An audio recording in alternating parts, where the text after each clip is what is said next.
TheorySabers.com. This is pretty incredible that 20 years later, Revenge of the Sith is re-released in theaters, and it's on track to make $30 million. Yeah, no kidding. And I'm wondering if George gets any kickback from that, or if it's entirely just Disney now. I haven't gone to see it in theaters. I would like for my memory to remain in the first time that I saw it, under George Lucas, in 2005, with my dad. I would like to see Revenge of the Sith again in theaters, but I would like to do a private screening where I rent the theater out and invite fans in for free the next time I'm in LA or Florida or New York or whatever, and we would just do something like that. I think that would be pretty cool. But as for this, I'm really happy that these boys are getting all of the love that they should have gotten since the prequels came out, and they didn't. A surprise, to be sure, but a welcome one. I was a hard hitter, man, when it came, like a lot of us, when a lot of people were dogging, a lot of the older people were dogging on the prequels, a lot of us were really defending these guys and defending the films. So let's go ahead and actually take a look. Work with George Lucas and Ewan and Natalie and Sam Jackson. I'm going to get to play Anakin Skywalker and see that I was going to be in a movie with Sam Jackson. Just, so many amazing memories of making this movie. And I see a lot of lightsabers out here. I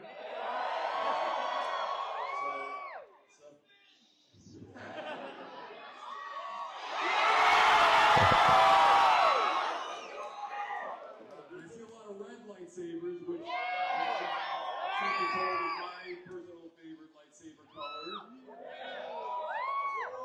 Skywalker.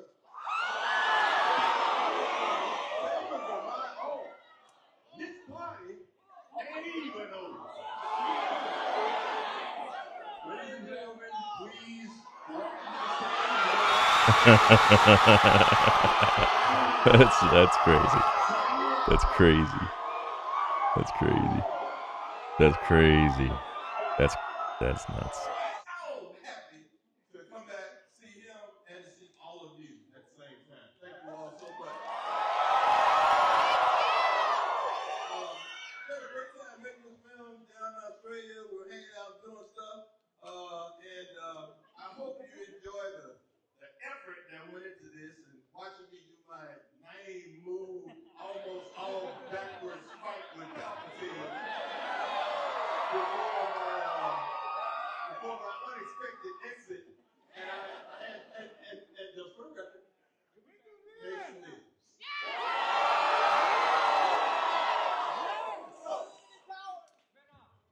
Make sure you all have a great time tonight. So let's sit back, relax, and may the force be with you. So that little bit just takes me right back to when George owned everything, and it was, the prequels were coming out. It was a pretty amazing time, I have to say, and seeing them together is like a surprise, to be sure. I didn't expect it, but Star Wars is in the fans, and wherever you want to take it today, it's in the hands of somebody else. It's not George anymore, but I think that it's things like this. Whether it's people talking about the prequels or the extended universe or the original films and what George created, I think, and giving these actors their flowers, I think that's what keeps a lot of it alive. And I don't think that there would have been a re-release of this film if people weren't talking about it so much and giving it the love that it deserves. Like I said, I was one of the many prequel fans, diehard fans out there when I was a teenager, just so entranced with this film and this trilogy that, I remember I was dying on a hill, man, in high school against anybody that watched the prequel trilogy that was shitting on it. And it's nice to finally see, even on YouTube, making all those videos about Anakin Skywalker and talking about how great he was and how great Hayden played him, before any of this stuff. And it's nice that he's finally, like, all of us prequel fans are stepping up, and we're older now, and we can show that we love these characters and we want them. And it's just nice to see that everyone is finally giving them the love they deserve and the flowers they deserve. So it's nice. Good moment. This shit means something to me, man. It's wild, man. Like, in high school, defending the prequel trilogy from classmates, from people that would just make fun of me for liking the prequels. A lot of drama kids being like, you don't know acting. Then you will die.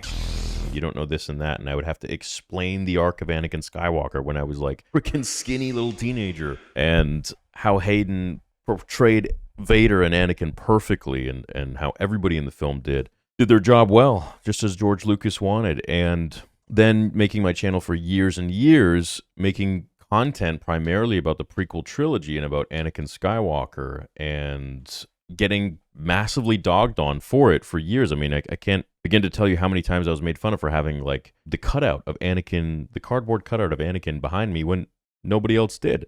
And it was really important to me. You know, this character has always been really important to me and to a lot of us prequel fans, real prequel fans, since the film came out. And it's nice to finally see the amount of love that the prequels are getting, and that Anakin, that Hayden is getting, and Samuel Jackson, and everybody that was involved. And I hope that for those of you that did go and see this giant re-release in the theaters after 20 years, what Star Wars really is. I'm not trying to divide anybody. I think Disney's done a great job at that already. I've got a bad feeling about this. But if you just look at Revenge of the Sith, you'll start to really, and you leave the theater feeling that is the feeling of Star Wars. That's what it was like for decades. That's what it was like for years under George. Unity, love, passion, creativity, amazing stories being told in amazing ways, adventure, fun, action. I hope to God that people will remember this feeling, and I'm very happy that they re-released it. And I hope that we'll get something akin to that one day again, to what George created. That is all I want. So I'm just very happy that these guys are getting the accolades and the love that they deserve. I'm happy Hayden is killing it, returning as Anakin Skywalker. Maybe, not in the ways that I would possibly want him to return in certain projects, or maybe I'd want him to have more of a prominent role. But my God, I'm happy that he is finally getting his flowers, and these guys are getting their flowers. They took a picture on stage, and I actually got to see the other side of that, of who it was sent to, which is pretty cool. Hey, man. It's a good day. This is a happy moment. Happiest moment of our lives. So if you haven't go see Revenge of the Sith, it's important for these studios to wake up and be like, oh shit, Disney's going to be like, oh, you know what? Maybe people actually really, because they only see money, I feel like, unfortunately. And George didn't. George saw story, and that was his incentive, was to tell a story. And in the meantime, he made money. I feel like it's the inverse with Disney, and that's really the problem, because we're not focusing on what matters first. It's these guys. It's their story. It's the story of these characters that George written, and it's supposed to be done in the same way that George was writing, was directing, was filming, was cutting, editing. And I'm just really passionate about that, and I hope that it's going to be respected, and it'll continue the way that it is. And I'm happy that these guys are getting the love they deserve after so many years. It's a big moment. It's great to see. Good, Anakin, good. I hope that the Revenge of the Sith re-release makes hundreds of millions of dollars, and it truly can if we all go and see it like we did back in 2005. I got nothing else to say. Just happy that they're finally getting the love they deserve. So have a great day, guys. If you're looking for prequel content, there's a lot on the channel. Thousands of videos worth. Have a great day, and may the Force be with you.